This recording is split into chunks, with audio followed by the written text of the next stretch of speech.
বাস্তৱত ৰূপায়িত কৰিব পাৰি। বিজেপি চৰকাৰ নহা হ'লে বিশ্বনাথত ধুতি আৰু লুঙিৰ হেৰি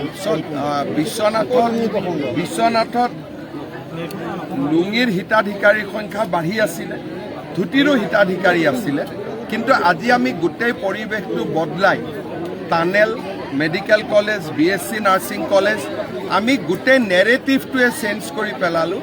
বিজেপি চৰকাৰ নাহিলে অসমৰ ৰাইজ হয়তো ধুতি লুঙি সূতাতে ব্যস্ত থাকিলে।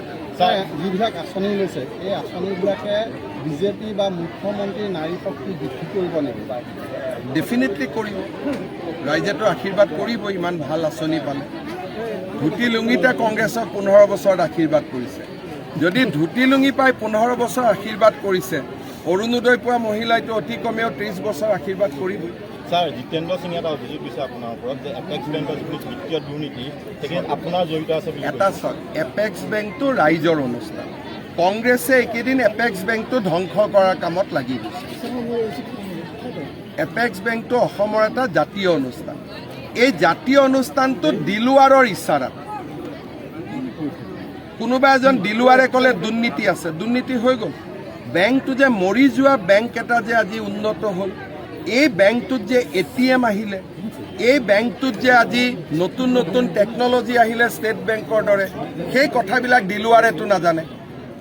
অসমৰ দুৰ্ভাগ্য হৈছে যে দিলুৱাৰে যি কয় তাকে আছাম মানুহে বিশ্বাস কৰে, আৰু দিলুৱাৰৰ দৰে মানুহৰ আমি বিৰোধী।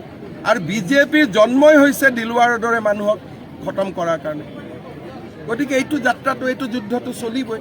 মোক বেয়া পাই ভাল পাই লাভ নাই। দিলুৱাৰ, মহবুবুল এনেকুৱা ধৰণৰ যিমান মানুহ আছে সেইবিলাকক কোনো আইনৰ বিৰুদ্ধে নহয়, আইনৰ ভিতৰত থাকি খতম কৰাই মোৰ কাম। ছাৰ, গৌৰৱ গগৈৰ পত্নীৰ যিটো প্ৰসংগ, এইটো কাৰোবাৰ পাছপৰ্টৰ ষ্টাম্পটো মই ৰাজনীতি কৰি মাৰি দিব পাৰিম। আপুনি যদি পাকিস্তানত গৈছে, আপোনাৰ ষ্টাম্পটো মই মাৰিব পাৰিম নেকি পাছপৰ্ট ভিছাত? মইতো ইমান পাৱাৰফুল মানুহ নহয়। গতিকে আপুনি গ'লেহে আপোনাৰ পাছপৰ্টত ষ্টাম্পটো থাকিব। আজিলৈকে যিকোনো খবৰৰ বাবে যোগাযোগ কৰক 7099017330 লগতে 7099017110 নম্বৰত।